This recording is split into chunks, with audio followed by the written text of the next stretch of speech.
किस प्रकार जो जगन्नाथ जी वो साक्षात भगवान कृष्ण है। अब प्रश्न आ गया है कि भगवान कृष्ण फिर जगन्नाथ जी इनमें कोई संयोग नहीं बैठ रहा है, फिर भी हम थोड़ा सा चर्चा किए थे। आज का श्लोक है रथारूढ़ गच्छन् पति मिलित भूदेव पट्टले स्तुतिर्पादुर्भावं प्रतिपदमुपकर्ण सदयो दयाल सिंधुर्बंधु सकल जगतां सिंधु सुतया जगन्नाथ स्वामी नयन पथगामी भवतु में। तो हमने कल सुने थे कि भगवान किस प्रकार सुभद्रा मध्यस्थ बलभद्र बलिनाम की बलभद्र जो बल में बलशाली है उन बलदेव के साथ भगवान रत्न सिंहासन के ऊपर नीलगिरी पर्वत के ऊपर विराजमान है। आज कहते हैं रथारूढ़ गच्छन्, रथारूढ़ आरूढ़ मतलब है रथ के ऊपर चढ़ के। हाँ, रथारूढ़ गच्छन्, गच्छन् मतलब जाना। रथ में चढ़ के कहाँ जा रहे हैं? न पथि मिलित भूदेव पट्टले, कि रथ में चढ़ के भगवान कहाँ जा रहे हैं ना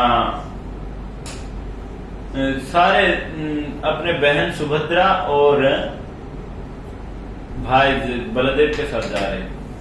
तो भगवान ब्रजमंडल में 11 साल 52 दिन लीला किए, उसके पश्चात मथुरा गए, मथुरा के बाद द्वारिका गए। मगर द्वारिका जाने के बाद भगवान ने एक बात बताए थे कि आया सो में आ जाऊंगा। क्या? आज भी ब्रज में एक नाम है परसों। भगवान बोले थे मैं परसों आ जाऊंगा, जरूर आ जाऊंगा, बस मैं सिर्फ ये काम निपटा देता हूँ, ये काम करके मैं आ जाऊंगा। तो सारे ब्रजवासी लोग कैसे भगवान के राह को देखते थे ना, प्रतिदिन वो आके देखते थे, क्योंकि उनको ये अभ्यास था जे किसी भी रूप से भगवान जब गोचारण लीला करके आते हैं तो टेर कदम के पास भगवान सबको टेर देते थे, श्रीधाम मधुमंगल धाम इत्यादि। या भगवान कभी बोलते थे कि हे लाली कारी धवरी श्यामा, सारे गायों को भगवान बुलाते थे। तो सारे क्या करते थे ना, सब आ जाते थे और वहां से चलते थे। कहाँ चलते थे ना, भगवान वृंदावन में प्रवेश करते थे। गरज बीरज भाल लह लह वनमाल, आगे गैया पीछे ग्वाला गावे बनवारी रे। एकदम गोरज बीरज भाल, एकदम गोरज सारे उड़ता था। भगवान जब ब्रज में प्रवेश करेंगे सारे गोरज उड़ता था। और लह लह बनमाला, भगवान के कुंचित केस में सारे धूल सब पड़ा हुआ है। सब आप लोग थोड़ा आंख बंद करके सोच सकते हैं भगवान कैसे दिखते होंगे। तो इस प्रकार पूरे शरीर में धूल लगा है। मगर जो बनमाला है, बन का जो माला है, भगवान वैजयंती माला पहनते हैं। वैजयंती माला मतलब जिसमें 5 कलर के फूल हो। यदि इसको जो पहनता है तो उसका क्या होता है ना, शरीर का उसका आयु बढ़ता है। वैसे भगवान का तो कोई आयु नहीं है, भगवान का कोई भौतिक शरीर है जिसमें आयु निर्धारित होगा। भगवान तो क्या है, अज नित्य शाश्वतम। भगवान का जन्म नहीं हुआ, जन्मा फिर भी जन्म करने का लीला की, इसलिए भगवान फिर भी वैजयंती माला पहनते थे। और वैजयंती माला दलायमान होता था। गरज बिरज भाला लह लह बनमाला, आगे गैया पीछे ग्वाला। आगे गैया को भगवान लेके कहते थे चलो चलो चलो चलो, आगे गैया पीछे ग्वाला, पीछे पीछे सारे ग्वाल बाल सारे चलते थे। गावे बनवारी रे, बनवारी मतलब भगवान का नाम बनवारी है। बन जो बनवासी है या बनमाली है, जो भगवान पीत वसन बनमाली, भगवान बनमाला पहनते थे। तो इस प्रकार भगवान सारे ये को लेके कहा प्रवेश करते हैं ना, प्रतिदिन ब्रज में प्रवेश करने भगवान का नित्य लीला है। आज भी जाओगे ब्रज में एक विग्रह है जिसका नाम है राधा रमण लाल, जो गोपाल भट्ट गोस्वामी ने जिनको प्रकट कराए थे। वो शाम के समय में भगवान के शरीर को एक बार मोचा जाता है एक सूती कपड़े में, व्हाइट कपड़ा में। तो भगवान आज भी क्या करते हैं ना, उसके श्रीअंग में सारे गोरज सारे निकलता है। ये पूरा प्रैक्टिकल है। और आज आप इंटरनेट पे भी देख सकते हो कि भगवान कभी हंसते हैं, कभी मुंह बंद करते हैं, कभी खोलते हैं। आज भी भगवान ऐसे ही लीला करते हैं। अद्यावधि नित्य लीला करे गोरडा, कुनो कुनो भाग्यवान देखी बारे पाए। कोई कोई भाग्यवान व्यक्ति इसको देख पाता है। तो भगवान आज भी वही नित्य लीला में वही सारे लीला इत्यादि कर रहे हैं, मगर इस लीलाओं को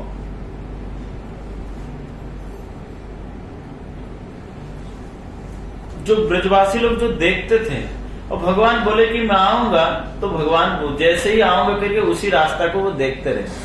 किसको? उसी रास्ते को देखते रहे।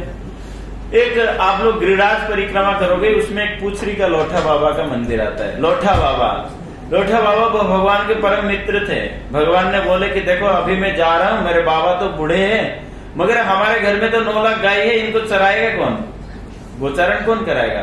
तुम करना और मैं जल्दी ही आ जाऊंगा। वो आज भी वो लाठी लेके आज भी पे खड़े हैं। गिरिराज परिक्रमा करोगे तो आप लोग देख सकते हो कि लोठा बाबा वहां पे भी आज भी उनका क्या कर रहे हैं? न राह देख रहे हैं। इस प्रकार ब्रजवासी लोग सब राह देखे, मगर राह देखने के बाद भी भगवान 100 साल के अंदर कभी ब्रज में नहीं आए। कभी भगवान उद्धव के हाथ में संदेश भेजे, दाऊ जी के हाथ में संदेश भेजे, मगर कभी भी भगवान नहीं आए। इसलिए कहते हैं भगवान का अत्यधिक प्रिय कौन है? श्रीमती राधा रानी है। इसलिए सोचे कि राधा रानी को अगर भेजा जाए तो फिर निश्चित रूप से आएंगे। मगर तभी देखा गया कि ब्रजवासी लोग सुनने के लिए पाए कि एक दिन ग्रहण का दिन था, और ग्रहण का दिन में वो क्या किए थे ना, सारे ब्रजवासी लोग आए, सारे द्वारिकावासी लोग आए कि ज्योति तीर्थ में, जो कुरुक्षेत्र में जो तीर्थ है, क्या ना तीर्थ है कुरुक्षेत्र का? जो तीर्थ है, कौन सा सरोवर है कुरुक्षेत्र में? ज्योति तीर्थ है। उसमें स्नान करने के लिए सारे द्वारिकावासी आए। तो द्वारिकावासी जब स्नान करने के लिए आए, तभी सारे ब्रजवासी लोग ये निर्धारित किए कि हम लोग तो बहुत बुलाए, मगर भगवान के जो सबसे प्रिय कौन है? राधा रानी है। राधा रानी है। ब्रजवासी जत जन माता पिता बंधुगण सब हर मर प्राण सम। ब्रजवासी जितना सारे माता पिता बंधुगण है, ये मेरे सारे प्राण के समान है। तार मध्य गोपी गण से अमर जीवन, तुम्ही आमार जीवन जीवन। मगर उनमें से भी गोपी लोग भगवान के विशेष प्राण थे। कहते ना, तुम्ही आमार जीवन जन। तार मध्य गोपीगण से आमार जीवन, गोपी लोग भगवान के प्राण थे, मगर राधा रानी विशेष प्राण थे। सुन, से तुम्ही आमार जीवन जीवन, आप मेरे जीवन का जीवन। इस प्रकार ब्रजवासी लोग जब जानने के लिए मिले कि भगवान तो कभी नहीं आ रहे, मगर एक काम कीजिए कि राधा रानी को आगे रखते हुए चलिए। मगर राधा रानी का एक नियम था कि राधा रानी कभी वृंदावन त्याग नहीं किए। भगवान जैसे वृंदावन छोड़ के जाते हैं, वैसे राधा रानी कभी वृंदावन छोड़ के नहीं जाते हैं। इसलिए राधा रानी 3 प्रकार के हैं, समझे ना। तो उनमें से राधा रानी का 3 प्रकार भेद है। जैसे कृष्ण का 3 प्रकार भेद है, वैसे राधा रानी का भी 3 प्रकार भेद है। तो एक राधा रानी का जो स्वरूप है, वो वृंदावन छोड़ते हुए सारे ब्रजवासी लोगों का प्राण को रक्षा करने के लिए कहां जाके पहुंचे? कहां जाके पहुंचे? सुन रहे हो या नहीं? कुरुक्षेत्र में जाके पहुंचे। कहां पहुंचे? कुरुक्षेत्र में बोलो किस लिए आए थे?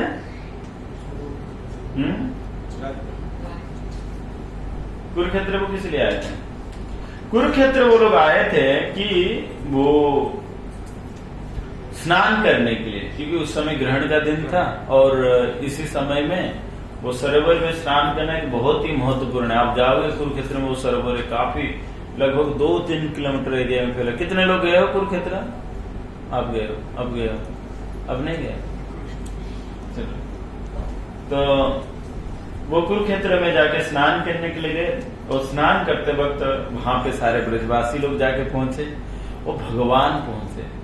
कितने सालों के बाद दर्शन हो रहा है, आप सोच सकते हो। बस तो हम तो इस एक मैंने भौतिकवादी की तरह कथा को वर्णन कर रहे, मगर कथा का जो मर्म है वो कितने दिनों के बाद जब ब्रजवासी और भगवान जब मिले, तो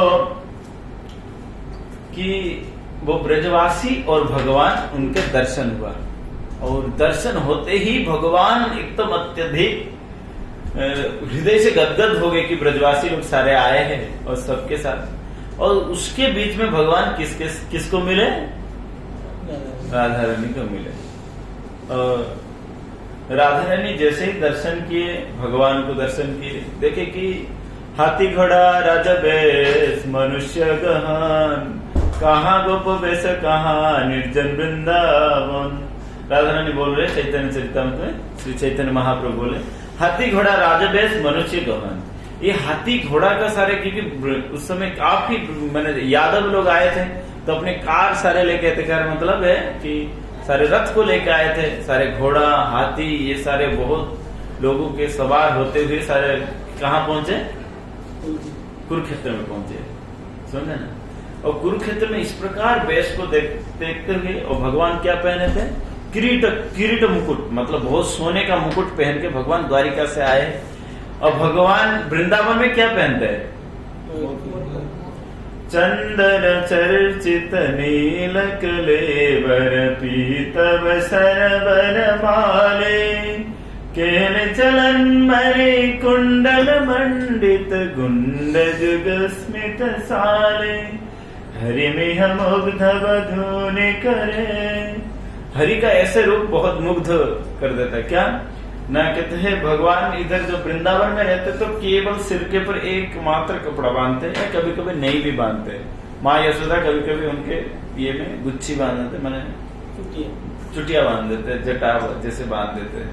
तो इस प्रकार जो ब्रज में भगवान कोई ये नहीं पहनते, इसलिए राधा रानी बोलते हैं कहाँ गोपोपेश कहाँ निर्जन वृंदावन। ये कहाँ गोपोपेश आपका कहाँ है? ये माथा में मुकुट ये सब अच्छा नहीं लग रहा है कृष्ण। तो ये कहाँ गोपोपेश कहाँ निर्जन वृंदावन, ये निर्जन वृंदावन कहाँ पे है? ये अच्छा नहीं लग रहा है। तब सारे ब्रजवासी लोग और राधा रानी का नेतृत्व लेके सारे ब्रजवासी लोग भगवान को अनुनय देने गए, कहाँ चलो? कि वो वृंदावन चलो, समझे ना। इसलिए हम लोग भी उसी भाव से, हमारे आचार्य लोग बहुत सुंदर सुंदर भजन दिए है कि इस प्रकार सारे ब्रजवासी लोग क्या किए ना, बुलाए और भगवान को लेके गए। सारे रथ के ऊपर बैठाते हुए उनके भाई और बहन को लेके बैठाते बैठाते खींचते खींचते कहाँ से लेके गए? कुरुक्षेत्र से कहाँ लेके गए? वृंदावन लेके गए। और वृंदावन कैसे है? ना, वृंदावन निर्जन है, निर्जन। इसलिए महाप्रभु जब वृंदावन आ रहे थे तो महाप्रभु जब वृंदावन आ रहे थे तो सारे लोग महाप्रभु के पीछे भागते थे, क्योंकि महाप्रभु को जो कोई दर्शन करता था वो तो भक्त बन जाता था, मगर जो महाप्रभु को देख के उनके गांव जाता था उसको भी देख के लोग भक्त बन जाते थे। और भगवान जिस रास्ते से चलते थे भगवान को आंखों से अश्रुधारा बहता था, अश्रुधारा बहता था। और जो महाप्रभु को देख के जो जाते थे वो भी रोना चालू कर देता, और जो उसको भी देखता था वो भी रोता था। तो इसलिए महाप्रभु के पीछे में काफी लोग चलते थे, कभी रास्ता पूछना नहीं पड़ता किस रास्ते से महाप्रभु गए, तो काफी लोग महाप्रभु को फॉलो करके गए।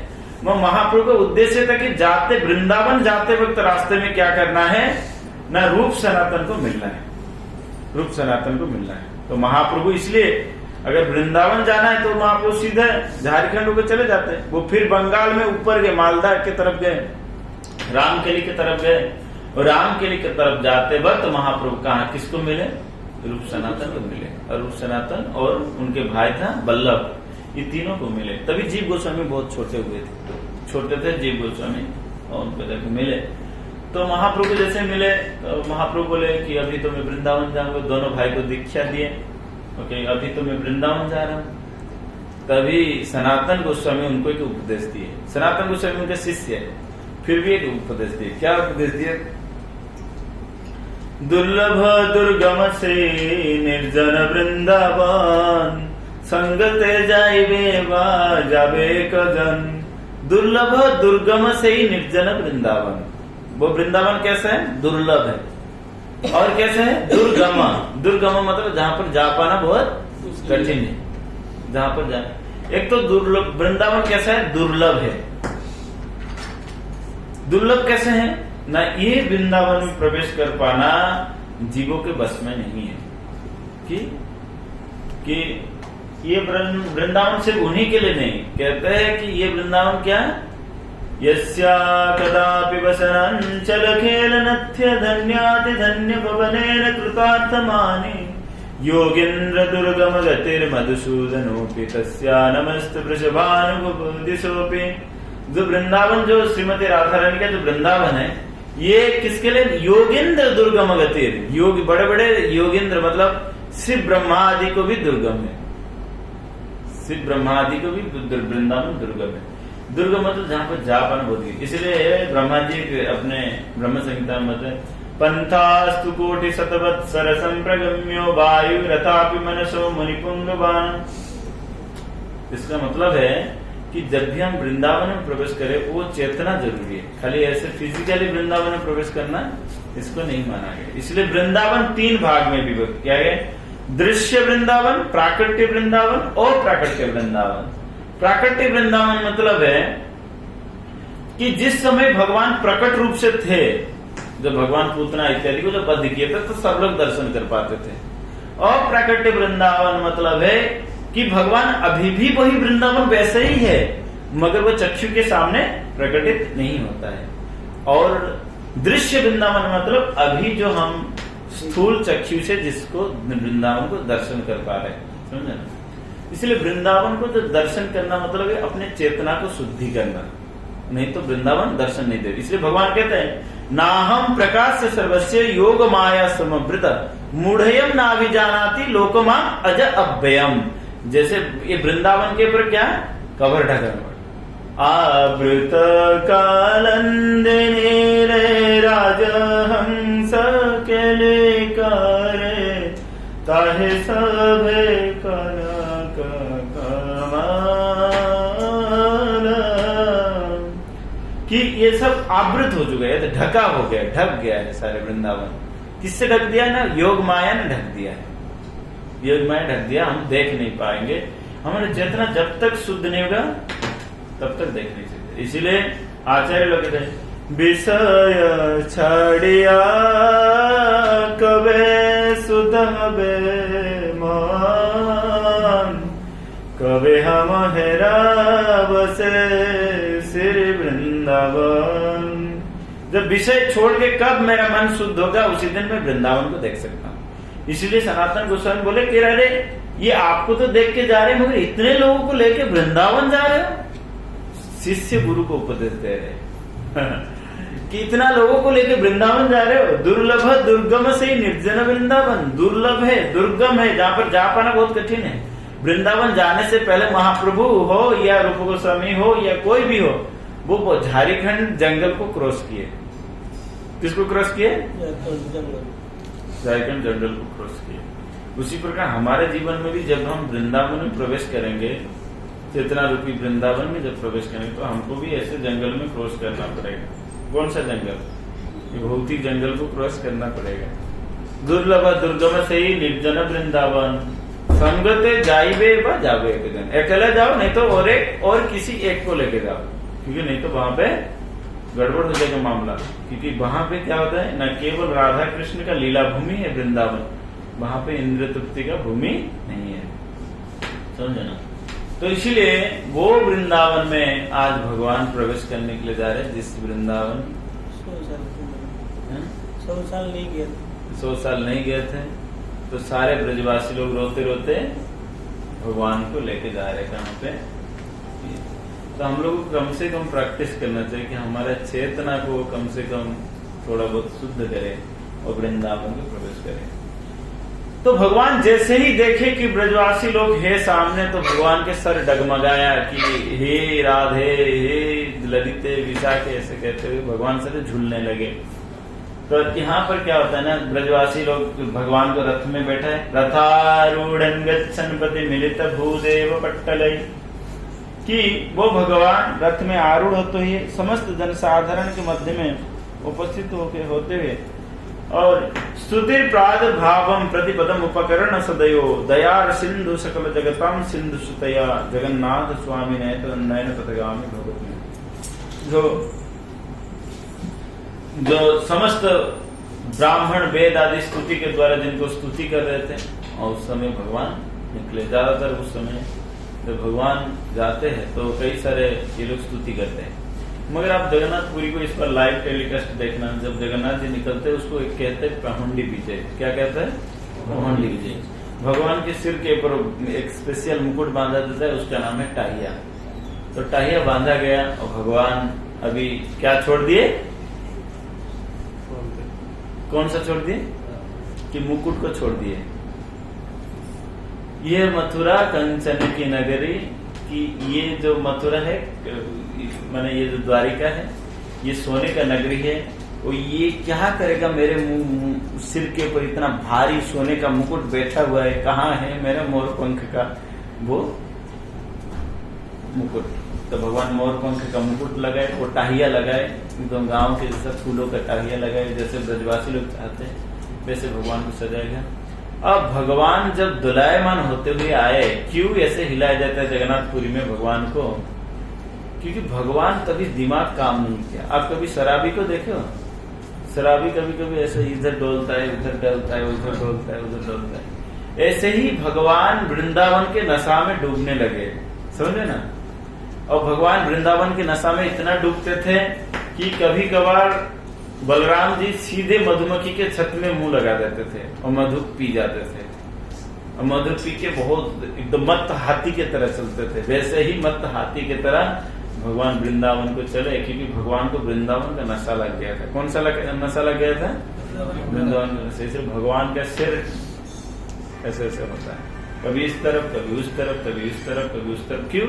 भगवान वृंदावन के अलावा और कुछ नहीं सोच पा रहे। ये सब हटाओ, ये सभी को हटाओ, मैं कहाँ जा रहा हूँ? वृंदावन जा रहा हूँ। इसी भाव से हम लोग रथ यात्रा करते हैं। तो भगवान को कहाँ लेके आना है? इसलिए हमारे गौड़ीय वैष्णव परंपरा में कभी उल्टा रथ नहीं करते। महाप्रभु गौड़ीय वैष्णव परंपरा में महाप्रभु कभी उल्टा रथ को नहीं खींचते। क्यों? उल्टा रथ में क्या नियम होता है? उल्टा रथ में क्या होता है ना, भगवान को वृंदावन से फिर द्वारिका लेके चले जाते हैं, और महाप्रभु उसको नहीं ये करते। इसलिए महाप्रभु कभी भी, चैतन्य महाप्रभु कभी उल्टा रथ को नहीं खींचते। मगर आजकल हम लोग प्रचार प्रसार करने के लिए उस दिन रथ तो करते हैं, मगर भाव क्या रहता है कि भगवान को वृंदावन में पहुंचाना। क्या भाव रहता है? भगवान को वृंदावन पहुंचाना। हमारा सेवा से ज्यादा इम्पोर्टेंट है हमारा भाव, समझ ना? सेवा इतना इम्पोर्टेंट नहीं है, सेवा करने का जो भाव है वो बहुत इम्पोर्टेंट है। इसीलिए भगवान रथारूढ़ गच्छन, रथ में आरूढ़ होते हुए भगवान किनको सारे मिलने के लिए गए? मेरे माँ यशोदा, मेरे नंद बाबा, वो क्या कर रहे हैं? इस प्रकार के वार्ता को सुनने के लिए भगवान कहाँ चले? वृंदावन चले, समझे ना? स्तुति प्रादुर्भावम, और भगवान को स्तुति करते थे। मगर भगवान उस समय, आप वृंदावन जगन्नाथपुरी में कोई स्तुति नहीं करता है। स्तुति करते हैं कुछ कुछ लोग, स्तुति करते हैं मगर गाली देते भगवान को। क्या करते हैं? गाली देते हैं, बहुत गाली देते हैं। चल ये करो, क्योंकि भगवान कहते हैं कि प्रिया यदि मान करे करे भत्सन, वेद स्तुति है सही हरे मर मन। अगर हमारे प्रियतम लोग, प्रिय लोग अगर मेरे को गाली देते हैं तो वेद का स्तुति से भी मेरे को अधिक प्रिय लगता है, समझे? इस प्रकार स्तुति प्रादुर्भावम, और भगवान इस स्तुति को सुनते हुए, मतलब ब्राह्मण और साधु के द्वारा स्तुति वचन को सुनते हुए और प्रसन्न चित्त में, क्योंकि वो वृंदावन के तरफ जा रहे हैं, प्रसन्न चित्त में बहुत प्रेम मुद्रा में भगवान अपने अमृतमयी दृष्टि को सभी भक्तों के ऊपर वर्षा करते हैं, प्रेम को वर्षा करते हैं कि आज मैं कहाँ जा रहा हूँ? वृंदावन जा रहा हूँ। इसलिए भगवान उस समय कहा जाता है, रथस्तु बामन दृष्टम पुनर्जन्म न विद्यते। अगर रथ में कोई भगवान को दर्शन कर लेता है, पुनर्जन्म न विद्यते, उस व्यक्ति का कभी पुनर्जन्म नहीं होता है। इसीलिए कहा गया दयार सिंधु। उस समय, उस दिन भगवान आ रहे, संपूर्ण ब्रह्मांड के मालिक वो कहाँ आ रहे? अपने भक्तों से मिलने के लिए आ रहे। कि किन भक्तों? ना जब तक अधिक प्रिय भक्त। इसलिए रथ यात्रा में कम से कम एक बार जाके भगवान को दर्शन करना चाहिए, क्योंकि रथ यात्रा में एक ही भाव रहता है कि ब्रजवासी और भगवान, इन दोनों का मिलन होता है। कहाँ होता है? यहाँ पे और कोई ऐश्वर्य का ज्ञान नहीं, यहाँ पर और कोई ऐश्वर्य का ज्ञान नहीं। इसीलिए कहा गया कि रथ में अगर कोई भगवान को दर्शन कर ले तो फिर उसका पुनर्जन्म नहीं होता है। एक बहुत लज्जा पूर्वक मैं कथा बता रहा हूँ ताकि आप लोगों को अनुभव होगा। 2009 में मैं मायापुर ब्रह्मचारी की टीम के साथ था, और मैं तो वैसे तो उड़ीसा से हूँ, तो इसलिए हम लोग जगन्नाथपुरी तो जाते रहते हैं, जगन्नाथ रथ यात्रा में भी जाते रहते हैं। तो एक दिन कुछ मैंने हमारे उधर के ब्रह्मचारी लोग, संकीर्तन टीम, सारे भक्त लोग थे, तो हाँ सारे बातचीत, सुनो मत हरि बोल, अब आगे आके ऐसे मत करे करो। तो रथ यात्रा में मैं गया था और दर्शन करने के लिए, ऐसे बोलना नहीं चाहिए सभी के सामने, फिर भी मैं भगवान का एक विशेष कृपा हो इसलिए बता रहा। तो हम लोग जाके रुके, नरेंद्र सरोवर है, आप लोग जाओगे नरेंद्र सरोवर, और नरेंद्र सरोवर के कोने में एक पब्लिक स्कूल है, इंग्लिश मीडियम पब्लिक स्कूल है। उस स्कूल में हम लोग सारे ठहरे, जगह नहीं मिला कहीं। तो मायापुर की टीम, ब्रह्मचारी टीम के साथ थे, तो वो लोग बहुत एक्सपर्ट थे सेवा करने में, ये बुक डिस्ट्रीब्यूशन में, सारे मायापुर की टीम काफी एक्सपर्ट होते। तो हम लोग जाके रुके, तो उस समय कुछ ब्रह्मचारी लोग बातचीत हो रहे थे। तभी तो इस्कॉन में हमारा कम से कम, वैसे तो 2000 से थे, मगर गुरु महाराज से मिलते हुए 4 साल हो गया था। 2005 में गुरु महाराज से मैंने मिला, सब कुछ हुआ।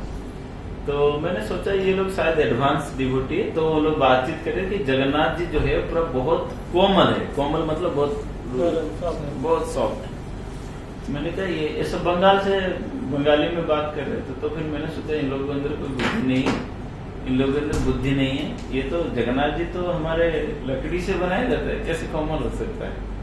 हमने ऐसे सोचा कि ये लोग सारे भावुक हो जाते हैं, ये लोग सारे क्या होते हैं, मैं तो इतना सहज से कोई चीज को विश्वास नहीं करता हूँ। तो मैंने सोचा ये भाई भावुक बन जाते हैं, क्या जगन्नाथ जी को लकड़ी से बनाया जाता है, ये इसमें क्या है। तो नहीं प्रभु ऐसे मत बोलो, जगन्नाथ जी पूरा रुई के तरह सॉफ्ट है, हमने जगन्नाथ जी को आलिंगन किया है। मैंने रुई की तरह सॉफ्ट है, तो मैं ऐसे मुंह पे तो नहीं बोल रहा हूँ, मगर मन ही मन उनको गाली दे रहा हूँ कि इन लोगों को कोई बुद्धि नहीं है, माथा में सीखा रख दिए, ये कर दिए, कोई इन लोगों का कोई जीवन क्रिया नहीं, कोई मैंने एंजॉय नहीं करते, कुछ जीवन में कोई रुचि नहीं है, ऐसे ही आगे और कह रहे ऐसे भावुकता में चले जाते हैं, समझे ना।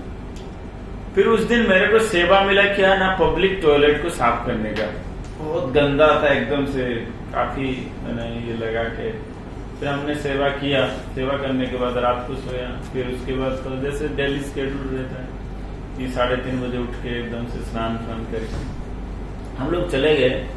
और उस दिन पहले दिन रथ यात्रा हुआ, तो रथ आके जगन्नाथ जी का रथ वही नरेंद्र सरोवर के पास ही रुक गए, और हम लोग रात से चले गए, लगभग 3:45 तक हम लोग मन जगन्नाथ जी के रथ के पास पहुंच गए थे। तो रथ के पास जैसे ही पहुंच गए तो मेरे को इच्छा हो भाई रथ के ऊपर चले जाते हैं, तभी रथ के ऊपर अलाउड था 2009 में।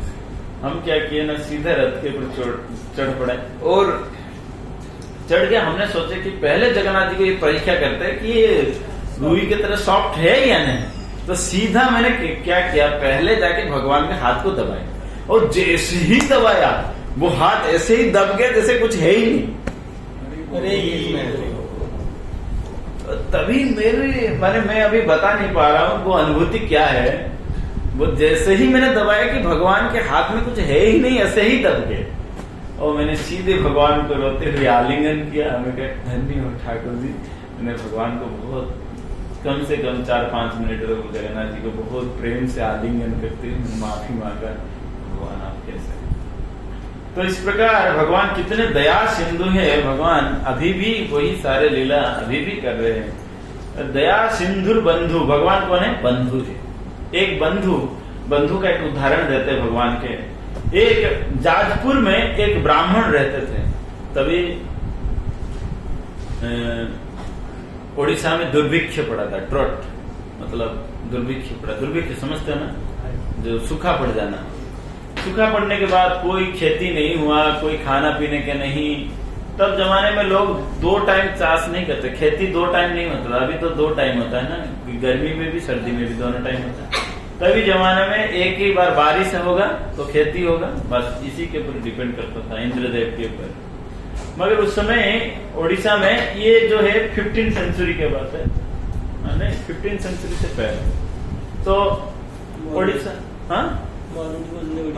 मरुड़ी जो पड़ते था, ड्रग पड़ा था, सूखा पड़ा था, अकाल पड़ा था। तो उस समय जाजपुर में एक ब्राह्मण एक परिवार थे, महांती परिवार। हमारे इधर महांती प्रभु है, एक महांती परिवार थे। और वो लोग भगवान से इतना, वो महांती बाबू इतना भगवान से प्रेम था कि भगवान के व्यतीत और उनका कोई दूसरा कार्य नहीं। भगवान भी बताए कि अगर 4 भाव दिया, अगर 4 भाव से अगर मेरे को कोई भजन करता तो मेरे को सुलभ हो जाता।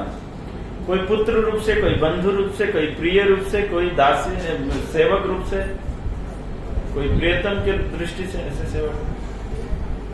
तो ये क्या करते ना, दिन रात कहते थे मेरे बंधु है, मेरे बंधु है, मेरे बंधु है। मगर तभी परिवार की परिस्थिति इतना खराब हो गया कि खाने पीने के लिए कुछ भी नहीं। और जो उड़ीसा में क्या होता है ना, राइस बनाने के बाद जो राइस से जो पानी निकलता है, वो पानी भी इनको उपलब्ध नहीं हुआ। उसको पीते हुए दोनों बच्चे को पिलाए और वो भी धीरे धीरे दुर्लभ हो गया।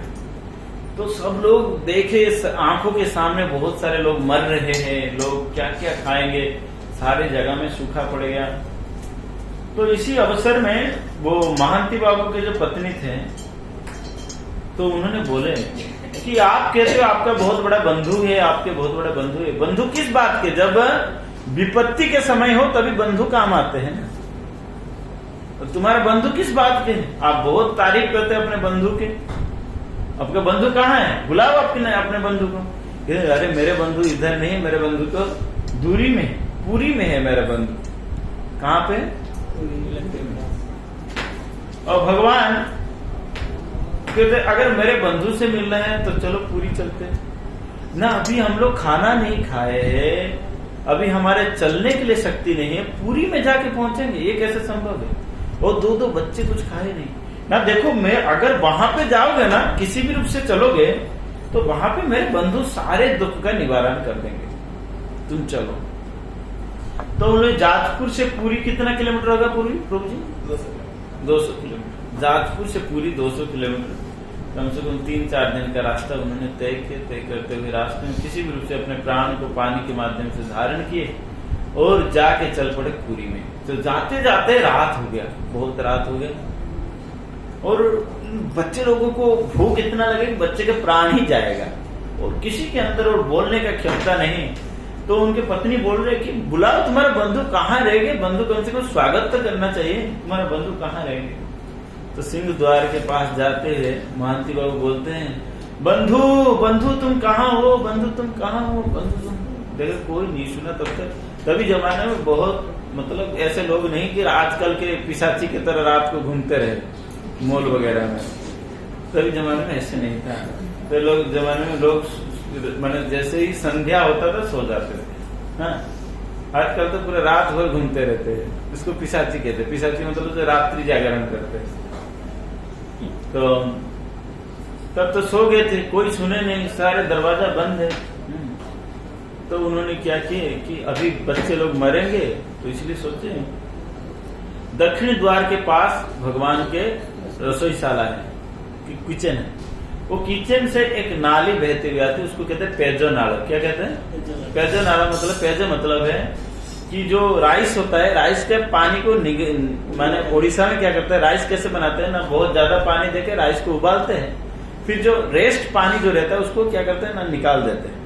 वो पानी निकल के आता है। वो पेज थोड़ा क्या होता है ना, थोड़ा गाढ़ा होता है, एक सूप जैसा होता है। तो वो पेज को पीने के लिए चले गए, कम से कम जीवन तो धारण कर ले। और बच्चे लोगों को पेज दिए, पेज मतलब राइस का पानी दिए, और उसी को पी के वो लोग उधर ही सोए। मगर तभी भगवान वो रह नहीं पाए कि मेरे बंधु मेरे को बुला रहे। भगवान दोनों अश्रुधारा होते हुए भगवान अपने जो रत्न सिंहासन में जो सोने के प्लेट में जो भोग लगता था वो सारे भोग को बांधे और अपने उत्तरी में वो पूरे सोने के प्लेट को बांधते हुए सारे लेके आए कि बंधु अभी जग जा, बंधु अभी जग जा, ये देखो ये सारे खाओ तुम। तो भगवान स्वयं बैठते हुए जगन्नाथ जी किनको खिलाए? अपने बंधु को खिलाए। समझे ना? तो भगवान खिलाए और ऐसे खिलाए कि कभी जीवन भर ये लोग खाए नहीं थे। ऐसे सुस्वादिष्ट प्रसाद ऐसे खाते हुए भगवान उन सभी को प्राण धारण किए। भगवान बोले कि अभी मैं जा रहा हूं, तुम ये प्लेट में खाते रहो। ये बहुत दिन से भूखे थे, तो इन बच्चे लोगों को खिलाए, फिर सबको खिलाते खिलाते तो भगवान क्या, अभी मैं जा रहा हूं, बाद में आके मैं प्लेट ले लूं। मगर जब वो खाना समाप्त हो गया तो उन्होंने वो प्लेट जब लौटाने की बारी आया तो देखे कि सभी, अरे बंधु कहाँ गए, तुम्हारे प्लेट ले जा, प्लेट ले जा। और देखे सारे दरवाजे बंद है। इसी ने क्या कर दिया ना, ठीक है, तो भगवान जो उत्तरी दिए थे उसी उत्तरी से प्लेट को बांध के रख लिया। और खाने के बाद आता क्या है? नींद, क्योंकि बहुत दिन से थकान था, चले हुए थे और नींद में सो गए। सुबह जैसे ही मंगल नीति भगवान को होने लगा कि भगवान का भोग लगेगा। भगवान का दो प्रकार का भोग लगता है पुरी में, एक तो भगवान के रत्न वेदी के पास लगता है और एक लगता है भोग मंडप पे लगता है। तो रत्न वेदी में लगता है तो ज्यादातर सोने के बर्तन में लगता है, क्योंकि ये बर्तन कहाँ है? बर्तन तो नहीं है, कहाँ चोरी हो गए? ये तो दुर्भिक्ष के टाइम है, कोई चोरी भी कर लिया, कहीं पैसा के लालच में चोरी कर लिया। सारे जगह में ढूंढे, राजा के पास खबर चला गया, ढूंढते थे कहीं नहीं मिले। तो देखे कि दक्षिण द्वार में कोई एक भिखारी सोया है, उसने कुछ ऐसे गोल जैसा उसके ये में डाला। और जैसे ही देखे तो सोए थे, और जैसे ही देखे कि प्लेट है, कहाँ है? बंधु महांती के पास है। और तब इसको पकड़ के, जो काल तो प्रसाद खाए थे, आज दूसरे वाला प्रसाद खाए तो जे पिटाई हुआ, जो पिटाई हुआ, और उनको वैसे चले हुए थे, थके हुए थे, शरीर में कोई जान नहीं था, मारते मारते उनको खून निकाल दिया कि तुमने ऐसे कर दिया, भगवान का प्लेट तुमने लेके भगवान का प्लेट को झूठा कर दिया। उन्होंने बोलने के लिए भी और मौका नहीं दिया। इतना मार खाए, इतना मार खाए, अधमरा कर दिए। कि इसको अधमरा करने से नहीं होगा, इसका बहुत दुस्साहस है, इसको लेके काल कोठरी में डाल दिया। काल कोठरी में डाल दिया। भगवान यहाँ पर तो बड़ा बेचैन हो गए, भाई अपने ठाकुर जी को कैसे, अपने बंधु को कैसे ऐसे कर दिया। तो भगवान यहाँ पे कहे कि राजन को, राजा तू जितना जल्द हो सके उतना बंधु महांती खाली कर। मैंने उसको प्रसाद देने के लिए गया था, वो मेरे ही जो प्लेट में मैंने खुद ही खिलाया, वो मेरा बंधु है और उसका तुम देखभाल करो, वो कोई साधारण नहीं। तो राजा जैसे ही पाता है तुरंत भगवान के सामने आके गिड़गिड़ा के अपने हाथ कांधना पकड़ के, भगवान मेरे को माफी करो।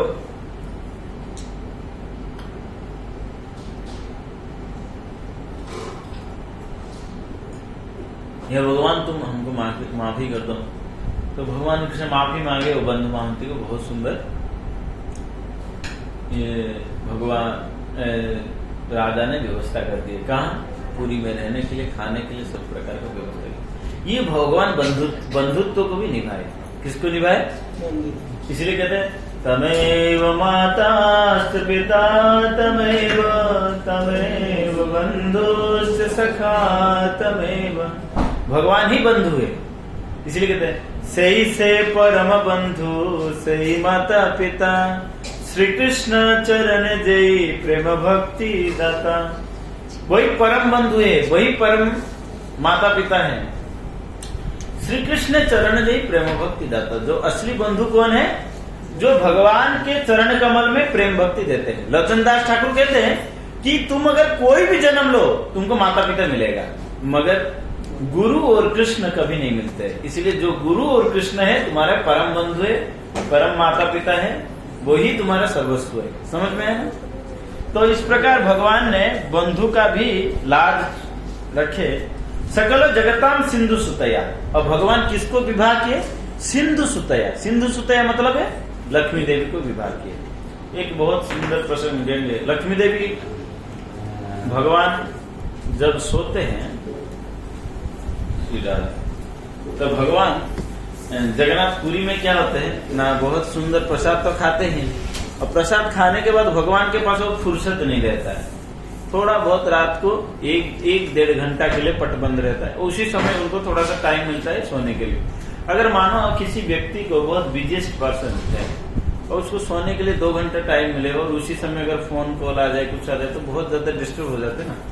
तो एक दिन भगवान लक्ष्मी देवी के साथ बैठते बैठते थोड़ा व्यंग कर लिए कि देखो मेरे को सोने के लिए टाइम नहीं मिलता है, 1-2 घंटा सोता हूँ, और तुम्हारे जो पिताजी है ना उसी समय खराटे छोड़ते हैं। खराटे लेना समझते ना, नाक गरजते हैं, क्योंकि समुन्द्र गरजता है।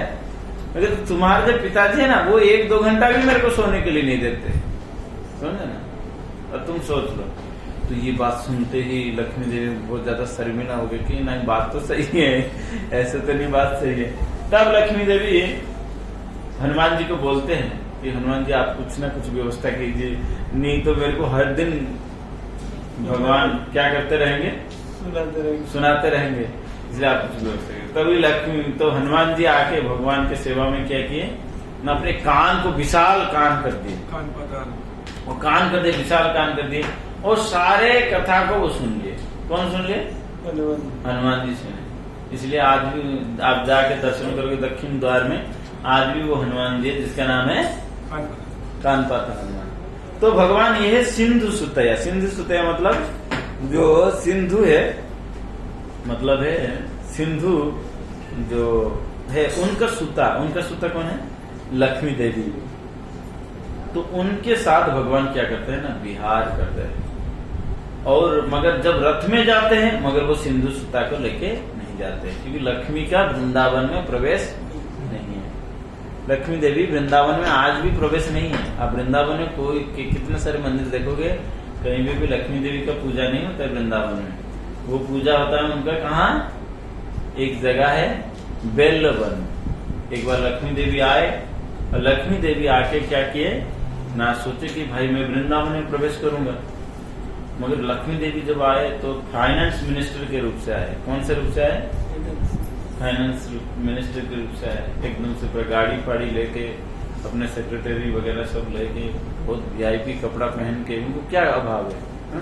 बड़े बड़े मॉल में घूमते रहते हैं, एक बार कितने कितने बड़े बड़े ड्रेस को चेंज करते हैं। बहुत वीआईपी रूप से लक्ष्मी देवी प्रवेश करने में, मगर उनको रोक लिए। उनको क्या किए? तो योग माया ने जब उनको रोके तो बोले कि देखो वृंदावन में प्रवेश करने के लिए चाहते हो तो फिर तुमको राधा रानी का अनुगत्य बनना पड़ेगा। राधा रानी का अनुगत्य मतलब क्या है? अहिरी के छोरिया। अहिरी के छोरी मतलब है ब्रजभाषा में छोरी मतलब कहते हैं कि लड़की। तो छोरी, अहिर की छोरी मतलब है कि जो छाछ बेचने वाली, मतलब जो ग्वालुनी है उसके छोरी। वो उनका काम क्या है? ना सिर्फ गोबर पाथना, छाछ बेचना, दूध दही बेचना, यही उनके काम है। उनका काम ऐसा नहीं कि बहुत वीआईपी गाड़ी से घूमना, ये करना वो करना। ये तो लक्ष्मी देवी का काम है। तो इसलिए उनको रोक लिया कि भाई जब तक आप लक्ष्मी देवी के सॉरी राधा रानी का अनुगत्य नहीं बनोगे, तब तक आपको क्या ब्रज में प्रवेश नहीं, ब्रज में प्रवेश नहीं। तभी लक्ष्मी देवी बोले नहीं, हम तो ब्रज में प्रवेश करेंगे ना, नहीं कर सकते। इस रूप से आप ब्रज में प्रवेश नहीं कर सकते। ब्रज में प्रवेश करने के लिए क्या चाहिए? कि राधा रानी का अनुगत्य होना पड़ेगा। और वही राधा रानी भाव में कौन आए? श्री चैतन्य महाप्रभु आए। इसलिए हमको अगर ब्रज में प्रवेश करना है, कैसे प्रवेश करना पड़ेगा? श्री कृष्ण चैतन्य प्रभु दासन अनुदास, सेवा विलास करे नरोत्तम दास। श्री कृष्ण चैतन्य प्रभु दासन अनुदास। श्री चैतन्य महाप्रभु का दास का अनुदास का होना पड़ेगा। और क्या होना पड़ेगा? खाली दास होने से काम नहीं चल जाएगा कि हम तो दास बन गए। लग गया कि अभिराम दास लग गया, तो इससे काम नहीं चलेगा। सेवा अभिलाष करे नरोत्तम दास। सेवा अभिलाषा भी रखना पड़ेगा, लालसा रखना पड़ेगा सेवा करने का, समझे ना। इस प्रकार लालसा से जब हम प्रवेश कर सकते हैं तभी हमको ब्रज में वास मिलेगा, नहीं तो ब्रजवास नहीं। इसलिए लक्ष्मी देवी को ब्रज से निकाल दिए। तभी कहते अच्छा ठीक है, लक्ष्मी देवी के, तो फिर मैं मेरा अपने तपस्या से मैं ब्रज में प्रवेश कर दूंगा। तो ठीक है, करते रहो तपस्या, समझे ना। तो तपस्या तो शिव जी भी बहुत किए थे, फिर भी शिव जी को प्रवेश करना भी दुर्लभ हो जाता है। तो इसलिए लक्ष्मी देवी आज भी बैलवन में तपस्या करते रहते हैं। इसलिए लक्ष्मी देवी को वृंदावन लेके नहीं गए। ये भले ही सिंधु सुतया है, भले ही है, मैं लक्ष्मी देवी वृंदावन में प्रवेश नहीं किए। इसलिए रथ यात्रा में लक्ष्मी देवी नहीं जाते, रथ यात्रा में ये, क्योंकि वो तो वृंदावन का भाव है ना, अपने गांव के भाव है। कोई शहरी लड़की से शादी किया, गांव वाले से जमेगा नहीं उसको तो इसीलिए भगवान उनको वहीं पे शहर में रख के आए कि तुम शहर में ही रहो। तो इसीलिए रथ यात्रा में लक्ष्मी देवी नहीं जाती। इवन वृंदावन में एक घटना ऐसे है, एक बार कंस ने काफी असुर को भेजे। कहाँ भेज रहे थे? वृंदावन भेज रहे थे। वृंदावन का एक नियम है, यद गत्वा ना निवर्तन्ते। ये भगवान असुर के ऊपर भी लागू करते थे कि जो कोई असुर जाता था कभी आके रिटर्न मैसेज नहीं दे पाता था कि भाई क्या खबर है। जो गया वहीं पे खत्म, जो गया वहीं पे खत्म, कि भाई कम से कम कंस को तो बताओ कि तुम्हारा हालत क्या हुआ। ये भी किसी को मौका नहीं मिला कि आके बता दे फिर बाद में हमको मारे, ऐसे मौका नहीं मिला। तो एक दिन कंस कहा कि चलो ठीक है, कोई जाके नहीं आ रहा है तो हम खुद ही जाते हैं भाई अभी खुद ही जाते। तो कंस जब ब्रज में गया तो कंस ने सोचा भाई सब लोग जान लेंगे, ब्रज में जाना सबसे बेस्ट उपाय क्या है, गोपी बन के जाओ, समझ में। एक बार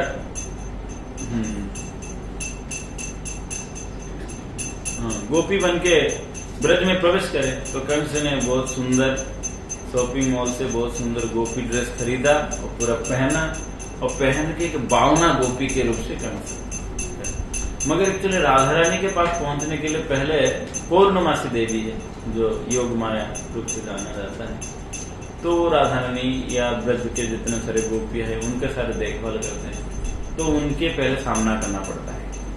तो पूर्णमासी देवी वो राधा रानी के पास जाओगे तो पहले एसपीजी सिक्योरिटी रहता है ना, तो वो पूर्णमासी देवी है। उन्होंने भाई तुम कौन हो? ना मैं मथुरा के गोपी हूँ। जैसे मथुरा के तुम इधर क्यों गए? ना आया हूँ, आप लोग बहुत आनंद में रहते हो, आप लोगों के साथ एक बार कुछ दिन के लिए हमदली। नहीं इधर हमदली करने से नहीं होगा, आप आओ इधर गोबर पातो। तो कहते इनका क्या ड्यूटी पहला पड़ा कंस का? एक तो गोबर उठाना। तो कितने गाय थे?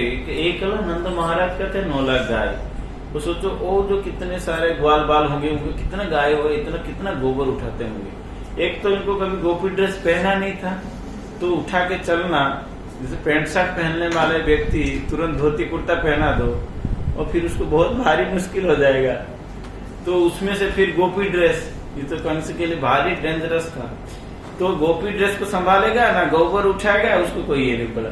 फिर कहते सर ये गोबर उठाने का जब ट्रेनिंग कंप्लीट हुआ, उन्होंने बोला गोबर गाय गोमाता गोबर देने से पहले तुमको सजाग रहना पड़ेगा, जब टोकरी लेके तुम दौड़ना पड़ेगा। तो टोकरी लेके दौड़े और कई बार उसने दौड़ते दौड़ते गिर भी गए, क्योंकि कभी कभी गोपी ड्रेस लग जाता था नीचे। उन्होंने सोचा ये ब्रज का हम सहन नहीं कर सकते, हमको किसी भी रूप से भागना पड़ेगा।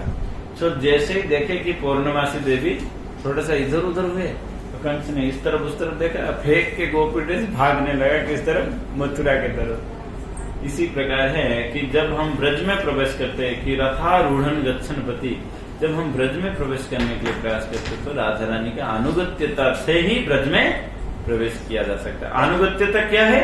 अभी तो राधा रानी हमको पता है कि राधा रानी मिलेंगे या नहीं मिलेंगे तो पता नहीं, मगर जो महाप्रभु जो पंथा दिए है, जो गुरु परंपरा दी है, उनका आदेश तो हमारे सेवा का भाव, ये दोनों लेके हमको कहाँ पहुंचना चाहिए? वृंदावन, तभी हमारा जीवन सार्थक हो जाएगा। इस प्रकार वृंदावन में ठाकुर जी आज से प्रवेश किए, सारे ब्रजवासी लोगों ने लेके आए। फिर ब्रज में किस प्रकार दृश्य होगा कल का हम चर्चा करेंगे। तो आज एक सेवा का भावना का हम